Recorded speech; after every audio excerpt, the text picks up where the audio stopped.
दोस्तों, मैं हूं हेमराज कटारिया और आज हम पढ़ेंगे foreign travellers who visited India in medieval period part one. यानी मध्यकालीन भारत में जितने भी यात्री आए थे उनके बारे में हम आज पढ़ेंगे और ये वीडियो का पार्ट वन है। ठीक है, आगे बढ़ते हैं, देखते हैं। सबसे पहले है Marco Polo. Marco Polo Italy के निवासी थे।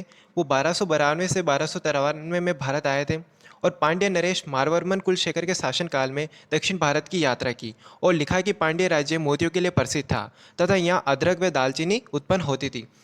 अब पांड्य नरेश यानी पांड्य राज्य कहाँ है? तो ये है आज के तमिलनाडु में, यानी दक्षिण भारत के तमिलनाडु में पांड्य राज्य था। ठीक है, अब दूसरी बात यह है मार्को पोलो के बारे में। उन्हें मध्यकालीन यात्रियों का राजकुमार कहा जाता था। उन्होंने चाइना तक और काफ़ी लंबा चौड़ा अरब और यूरोप और इन्होंने पूरी यात्रा करी थी, इसलिए उनको मध्यकालीन यात्रियों का राजकुमार कहा जाता है। तीसरी बात, इसने काकतीय वंश की महिला शासिका रुद्रमा देवी का उल्लेख किया है। अब काकतीय वंश कहाँ है, कहाँ राज करता था, उसके बारे में हमें जानना होगा। जो काकतीय वंश था वो आज का जो तेलंगाना है, गोलकुंडा है, वहाँ उस क्षेत्र में काकतीय वंश का शासन था। ठीक है, और वहाँ एक शासिका हुई थी रुद्रमा देवी। ठीक है, अब आगे देखिए, इसकी पुस्तक का नाम है the travels of Marco Polo और ये कुबलई खान के दरबार में गए थे। कुबलई खान कौन था? एक चंगेज शासक था जिनका हंगरी से लेकर पूरे चाइना और काफ़ी मध्य एशिया तक पूरा उनका शासन था और ये बहुत प्रतापी शासक हुए थे, मतलब बहुत बड़ा उनका साम्राज्य था। और कुबलई खां के शासन के दौरान उनके राज दरबार में मार्को पोलो गए थे और वहाँ से कहा जाता है कि आइसक्रीम बनाने की विधि जो चीन से वो इटली लेकर आए थे। ठीक है, आगे बढ़ते हैं। अगले हैं इब्न बतूता। इब्न बतूता बहुत ही इम्पोर्टेंट ट्रेवलर है। उनके बारे में बहुत सी बातें हैं जो जब हम मध्यकालीन भारत पर वीडियो बनाएंगे और तुगलक वंश के बारे में पढ़ेंगे तब हम इस पर विस्तार से चर्चा करेंगे। ये 1337 से 1347 के बीच में मोरक्को से भारत आए थे। कहाँ से आए थे? मोरक्को से। इनकी पुस्तक का नाम है रेहला। ठीक है, और इन्होंने इनकी पुस्तक में भारतीय डाक व्यवस्था के बारे में विस्तृत विवरण दिया है। अब तीसरे हैं Niccolo de Conti. Niccolo de Conti Italy के थे, मूलतः ये इटली के थे और जब विजयनगर राज्य में देवराय प्रथम का शासनकाल था तो ये विजयनगर साम्राज्य की इन्होंने यात्रा करी थी और करीब 1420 से 1422 तक यानी 2 सालों तक ये विजयनगर साम्राज्य में रहे थे और इन्होंने तेलुगु को पूर्व की इटालियन भाषा कहा था।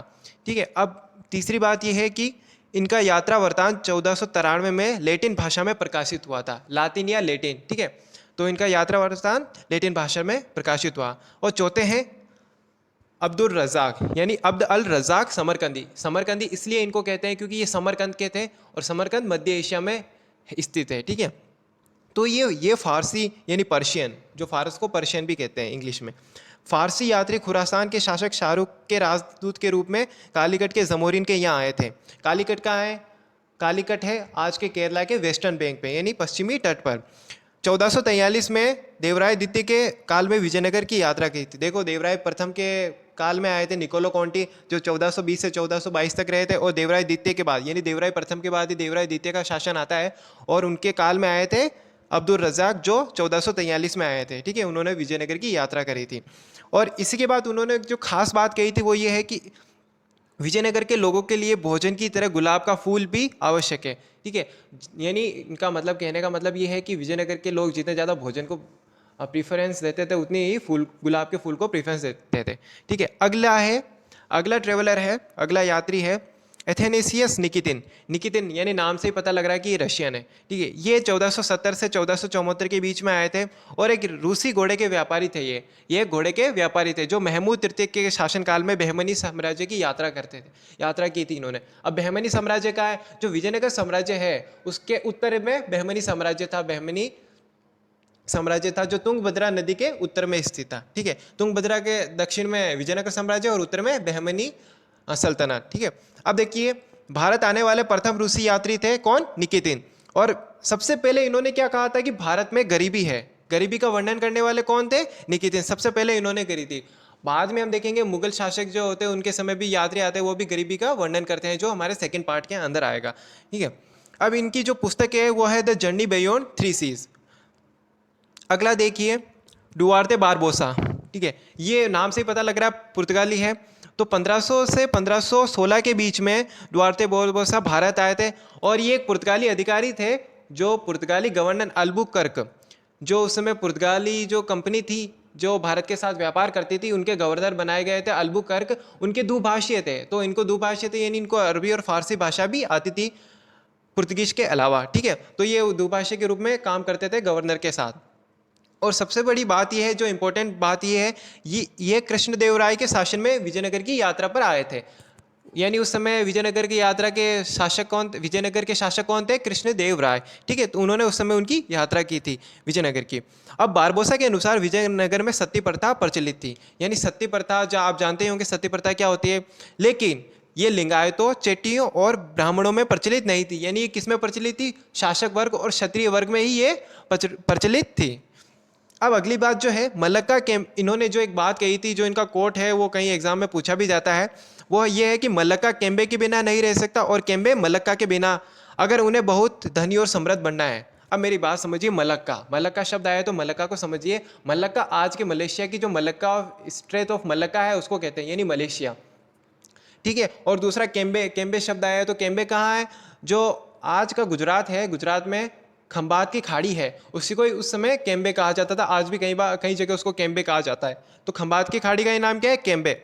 तो गुजरात और मलेशिया, यानी इनके बीच में जो व्यापार होता था वो बहुत फायदे वाला व्यापार होता था, है ना। तो उन्हें एक दूसरे के माल की जरूरत पड़ती ही रहती थी, यानी काफ़ी बड़े तौर पर व्यापार होता था। अब आगे देखिए, जो डुआर्ते बारबोसा ने जो अपने संस्मरण लिखे हैं, अपनी मैन्यूस्क्रिप्ट में लिखे हैं, उसका नाम है बुक ऑफ डुआर्ते बारबोसा, ठीक है।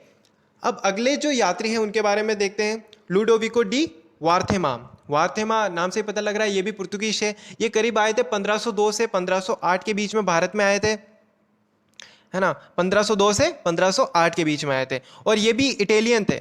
सॉरी, मैंने पुर्तगीज कह दिया, लेकिन ये इटालियन थे, इटालियन यात्री थे जिन्होंने विजयनगर की यात्रा करी थी। इन्होंने भी विजयनगर की यात्रा करी थी, ठीक है। और महमूद बेगड़ा की कीर्ति को यूरोप तक पहुंचाया था। अब देखिए महमूद बेगड़ा कौन था? महमूद बेगड़ा, तो महमूद बेगड़ा असल में गुजरात के शासक हुआ थे। गुजरात की जो उस समय सल्तनत थी उसके सुल्तान थे महमूद बेगड़ा, जो 1498 से 1511 तक उन्होंने शासन किया था गुजरात पर। कहा जाता है इनकी बड़ी बड़ी मूछें थी, जो और ये काफ़ी वीर थे। इन्होंने जूनागढ़ का किला भी जीता और एक गुजरात की एक नौसेना भी तैयार करी थी। तो काफ़ी वीर थे ये, काफ़ी पराक्रमी भी थे।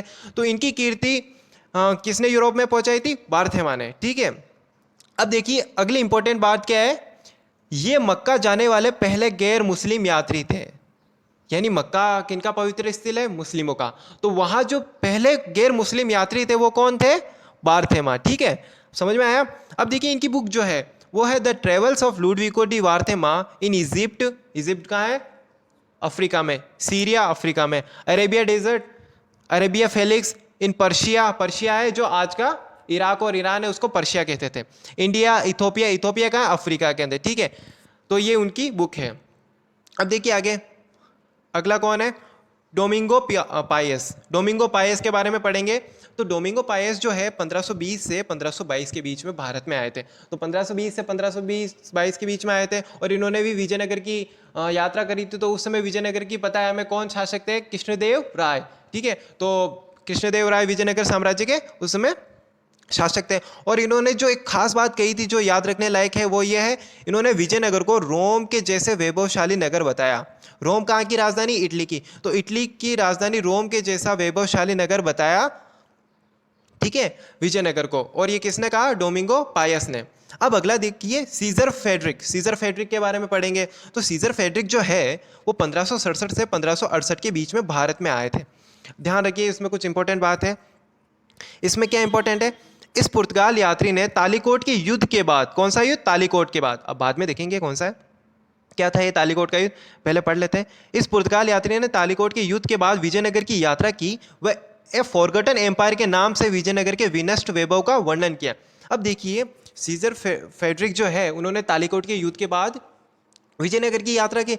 तो अभी तालीकोट का युद्ध क्या था? देखिए 1565 के अंदर विजयनगर और जो बहमनी सल्तनत थी उसके 4 टुकड़े हुए थे, बीदर, अहमदनगर, बीजापुर और गोलकुंडा। इन चारों ने मिलकर, इन चारों की अलायंस ने, चारों ने मिलकर 1565 में विजयनगर साम्राज्य पर आक्रमण कर दिया था और उस समय विजयनगर को इन्होंने बुरी तरह हराया था और पूरे विजयनगर साम्राज्य में लूट खसोट करी थी, उसकी राजधानी को पूरी तबाह कर दी थी।